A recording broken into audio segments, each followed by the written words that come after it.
Malas bahas perceraian, Boris Bokir sudah punya support sistem baru usai jadi duda. Dilansir dari suara.com, Boris Bokir berbagi cerita tentang keseharian setelah menduda. Hampir tidak ada yang berubah dari kesibukannya sebagai pelaku industri hiburan.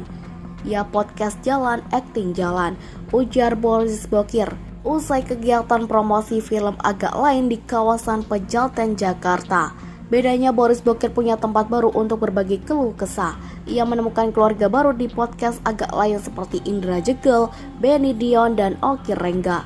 Support sistemnya ya personel agak lain ini sama teman-teman stand up, ujar Boris Bokir.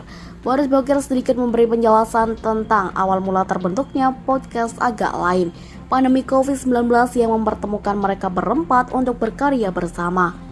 Agak lain ini berasal dari podcast di saat pandemi. Jadi ya kumpul sama mereka, kata Boris Bokir. Hanya saja Boris tidak mau menjawab soal ditanya lebih detail seperti perceraian dari Irma Purba. Hanya saja Boris Bokir tidak mau menjawab saat ditanya lebih detail seputar perceraian dari Irma Purba.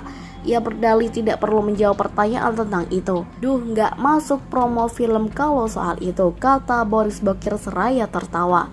Boris setelahnya cuma meminta doa agar kelancaran syuting film agak lain yang merupakan hasil kerjasama dengan rumah produksi Imaginary milik Ernest Prakarsa.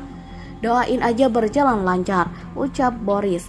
Masalah rumah tangga Boris Bokir dan Irma Purba berujung perceraian. Informasi tersebut disampaikan sendiri oleh Boris Bokir yang keceplosan menyebut Irma Purba sebagai mantan istri di salah satu podcast. Boris juga sempat mencurahkan isi hatinya ke Ari Kriting soal kesepian saat pulang ke rumah. Hal ini diduga berkaitan dengan status barunya sebagai duda. Namun sampai sekarang Boris Bokir belum memberikan penjelasan tentang kapan rumah tangganya dengan Irma Purba berakhir.